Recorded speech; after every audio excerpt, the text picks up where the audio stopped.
Thank you for coming to our 60th annual Winter Silhouette Show. We have, I think, one of the best shows this year. So hope you could come out and enjoy the show with us.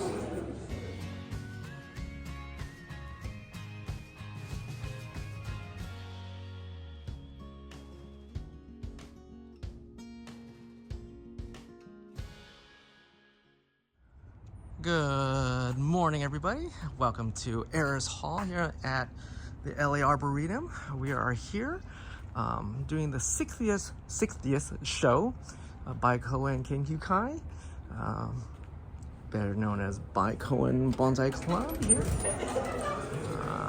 Let me kind of give you a just kind of quick overall view here. This is as you walk into the main hall, and this is on full display right there. So let me go around. Let's go to this tree right here. There's a nice Chinese elm from Tom Bong. Really kind of cool. So this is probably a collector's tree. Really interesting trunk. And of course, we're showing it in the winter silhouette, so you get a really cool display of its really naturalistic view. That's a really cool trunk, really unusual. Almost what I call grotesque, but that's in a nice view. Here's Michael Roberts. This is a cork elm, twin trunk. Actually, there was you can see the ramification of these branches. Just awesome. Leaves are just falling off. From a little closer, we have is a twin trunk. You can see that's a twin trunk. I think on Michael Hagedorn's website there is a picture what this tree looked like in 2015, if I remember. You'll be amazed what the development from this tree to what is currently at the show tree right now. This is ume. That's for me. This is not in full bloom this year. It was rather cold, so you can see some of the blooms right now. It's starting to peek through. Our show chair actually likes the motif as it's just opening for the year. If you never smelled ume, it has that lovely bloom here, or smell, fragrance, excuse me. Here is the Tokonoma, and this year is Ken Tay is our honoree of the year. It is a grove forest. It looks like Japanese maple, Trident maple, grove forest there. And then if you look at that painting right behind, it's a grove. You can just check that out. I think it's Japanese maple. I think that's labeled wrong, but Ken is actually an artist himself. He actually drew that painting right there in the back, so that's pretty awesome. Congratulations, Ken. This is Doyle Sato's an English oak. I don't even know what the difference of English oak. If anybody knows the difference between English oak versus the other oaks, it has a really interesting trunk line, nice barking, really small growth points at this point, which is kind of interesting. Most oaks are really large in scale, so it actually scaled down pretty well.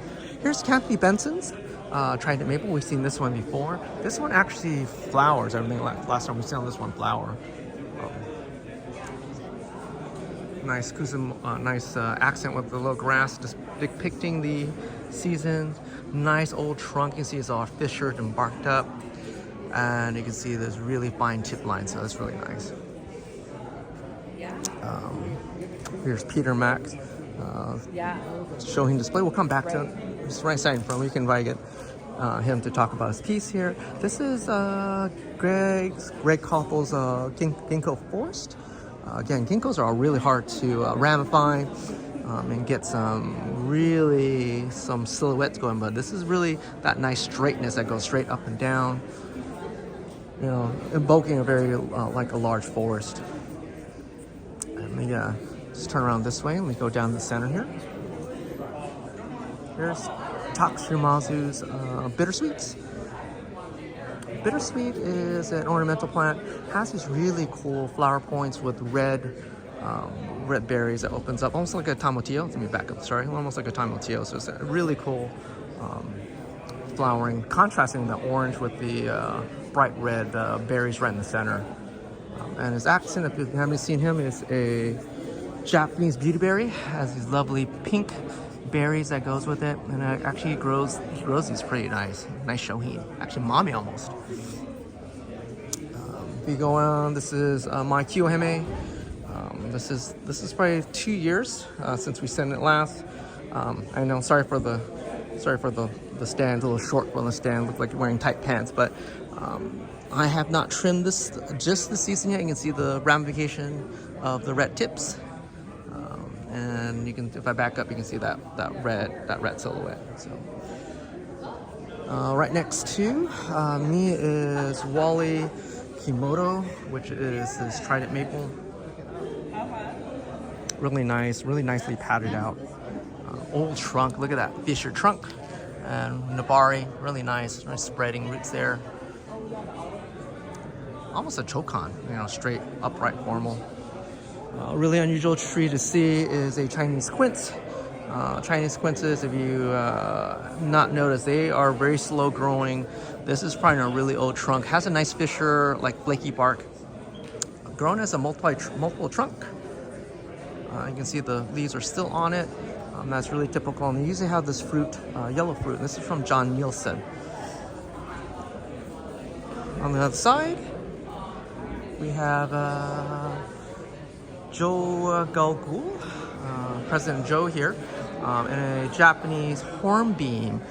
Japanese hornbeam has a different color, more of a white than a gray, dark gray barkish, or like, yeah, it's more gray white barkish kind of than a bark, versus a Korean hornbeam, which is a little different.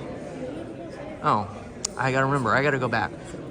If someone can confirm the difference between a Japanese hornbeam versus a Korean hornbeam, I know they're very similar. There's slight difference. I think it was the coloration of the bark. I have to kind of, if anybody knows that, and leave that in the comment, it'd be helpful. This is a beautiful old contorted quince, and this is from Shirley Kwan. Again, we can't do much without Shirley. She is the heart and soul of getting everything done and organized. Thank you, Shirley. It has just flowering. You can see the buds. You can see the flower buds just pointing through, and that's the white flower that will turn pink as the bloom goes longer. Right next to Shirley is from Manuel Dazan, which is a looks like a Seiju elm. Yeah, so it is a Seiju elm. So Seiju elm is a dwarf variety of a cork-barked elm from Carl Jung, if I remember the history behind that. It is one of the more flexible branching of Seiju elms. Seiju elms will grow, has a nice Fisher bark, really tiny, almost like pine barkish. You can see this is before it barks up, and that's what it looks like it barks up. But it grows by these nodules. It's really interesting in its growth habits, and it's a really hard tree to ramify in early stage. It takes a while, and it's really slow growing. We have two trees side by side here. Manuel, again, this is a pomegranate, twisted pomegranate. You can see that twisting trunk right there. And then how they start twisting is kind of interesting. Is basically you either kill a branch or a root, and that actually kills that live beam, and it starts like over or healing over, and that's how he gets that lovely twistingness of it. Here's the Catlin elm from Shashin Kenny. If I put your name, I do apologize. The Catlin elm. So Catlin elm is a small variety of a elm tree. Slow and growing.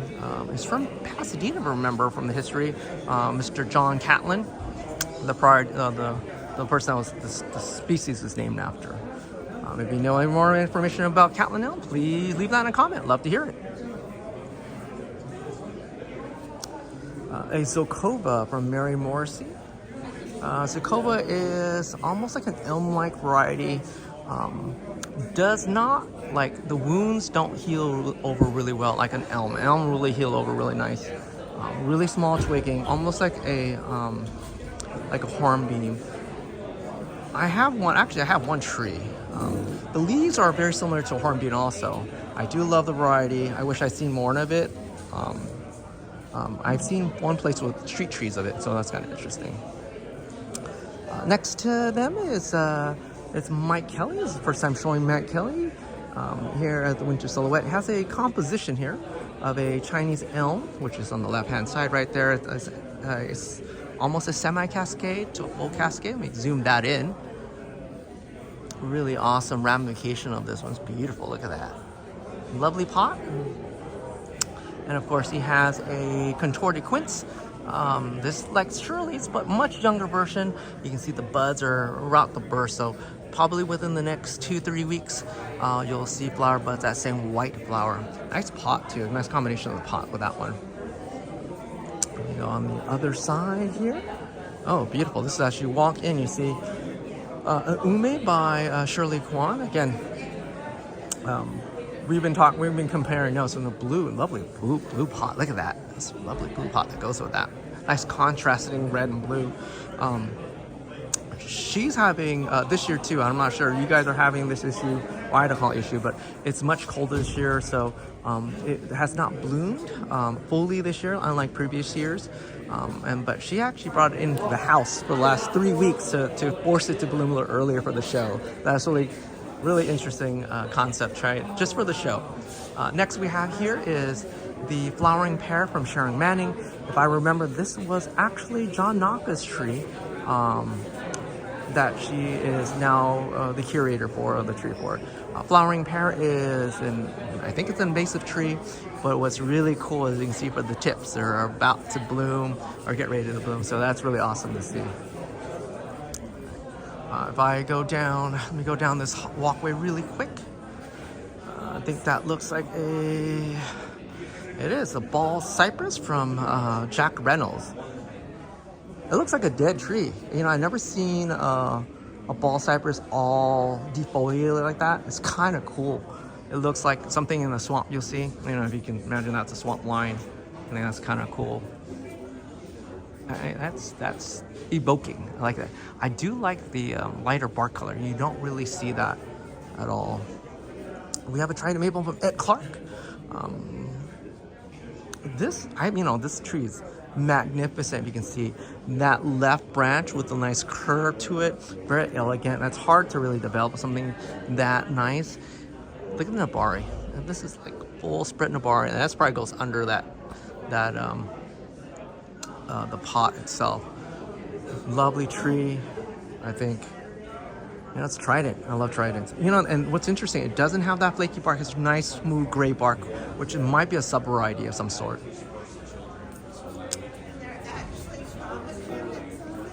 Here's what I thought was wisteria when I walked up from far away, but it's actually a valley oak from Joe Olstein, and it's, you know, from far away, like immediately I thought, well, that's a really cool looking wisteria.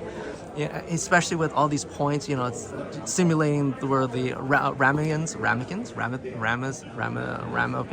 Oh, I can't speak today. I do apologize, but that looks like a wisteria. I mean, seriously. And so we have a Korean hornbeam from. Oh, let me take a step back. There's from Lindsay Shiba. It is a Korean hornbeam. So from that Joe's Japanese hornbeam to this Korean hornbeam, this is much older. So this is was imported back in the 80s or 90s, if I remember, from Lindsay. Been ramifying for years now. You can see that's how dense that canopy looks. That's a spectacular tree. Okay. Look at that. It's just massive. Here's another ball cypress from Shigmia. Mr. Shigmia, look at that one. With a flat top, almost like old Monterey cypress, with a hollow or a sabimaki right down the middle, like a dead hollow right down the center, like a lightning strike that's burned through it. Really cool, very, very evoking. Really old pot. That pot's really unique. Sorry, it's a really big tree. Let me step back.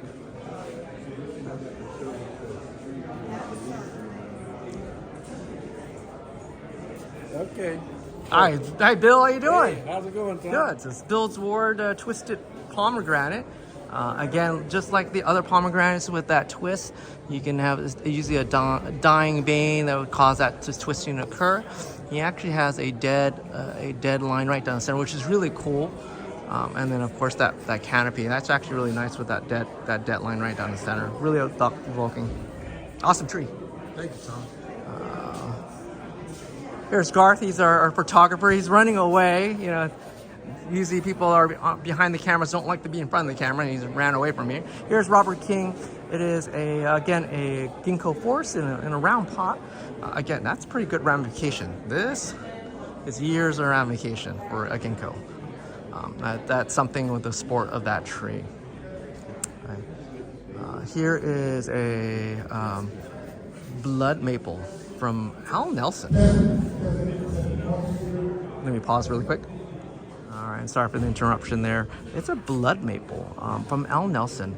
I'm not sure what a blood maple is. So if you know what a blood maple is, it's interesting growth habits. I don't know. I have to Google this one. I get offline really quick, but if you know anything about blood maple, please leave in the comments, or I'll be Googling that one pretty quick. But a very unusual tree from Al Nelson. Let me just run back to the last row here.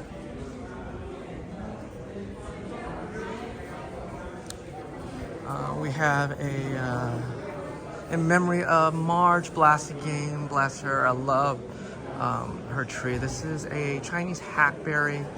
Marge was a longtime member, just passed away in December. If I remember, she was a great supporter of all the California clubs here in Southern Cal. And you know what? I miss her. She was really good. We have here, next to Marge's lovely memory of Marge, we have a St. Valentine's showing display. 4 point, real unusual. 4 points. Usually it's or 5. There's the 5th one. There you go. It's usually an odd number. You have a cork bark elm. This is the sport, if I remember, that came from a regular elm tree. He has a princess persimmon. Really nice with the one single fruit on it, very thought-provoking, and it looks like a I don't know what this tree is. I must ask him what it is. And this is the potato vine. Usually has purple flowers with the green leaves, so it's usually a vine. So this is an old tree, something like that. Here's Ken Boss's Chinese elm. Nice pod, nice ramification on a Chinese elm. If you don't know, Ken makes lovely stands, so that's a nice stand. We have here is a trident maple from Gus Cazares. It's almost a shohin, it could be a shohin at one point. Nice young plants, has a bright future for them. And last but not least of the show trees this year, I think I hit everybody except for Peter. I'll go back to Peter's really quick. This is ginkgo from Ellen Kenshin. It is you can see you can walk through that grove. Let me do this point view. You can actually walk through that grove. So that's really cool. So again, ginkgo is really slow growing, old forest. You see Peter's available. You can scoot in really quick. Yes. You scoot in really quick here. Here's Peter's display really quick. It's a 7-point display. It's usually an odd number, so you got 1, 2, 3, 4, 5, 6, and 7. The accent's actually number 7. Believe it or not, his top tree is a princess persimmon. Nice oval orange-red fruit. Looks like a trident maple or Korean hornbeam. It looks like Korean hornbeam on that one. Pyracantha with nice fruits. Here's a trident maple, so that's probably a hornbeam, correct. And last but not least, holding the anchor on that side is a crabapple. And then, believe it or not, that is a Indian hawthorn. Just look without its leaves. So if you ever wonder what a Indian hawthorn without leaves, that's what it looks like. So nice stand too, by the way. So I think that is pretty much. I think I hit all the trees. Let's look at some of the sales areas. So if you're here, we do have a sales area. for people to really enjoy that.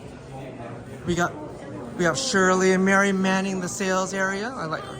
Look, she's waving on the camera for once. Look at that, I love it. Short sales area, so if you are in need of some more plant materials, akadama pots, that's for you.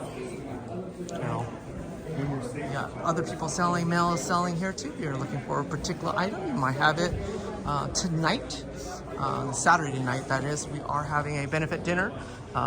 So here we do have a raffle table. See, they're selling tickets already. Look at that. This is what's on the raffle and auction. So, and this is early. So we haven't even filled it in with people yet. So they're looking good so far. Here's some auction trees for tonight. We got a Japanese maple, boxwood. Looks like an elm there. Look at this California. That's an old California. I think this was styled by, it was donated, and then Ben was styled by Tom Bong, so that's really cool. And that's another tree that's been donated and also styled by Tom Bong. And then we do have demonstrations going on at 1 o'clock on both Saturdays and Sundays. Let me turn my camera around really quick. So that is it of the 60th, or sorry, that is it for this 2004 60th anniversary here at the LA Arboretum for our bonsai show here. If you guys in the area, please stop by, say hi to all of us. And you know what? Thank you for watching. I'll see you guys next time. Bye-bye.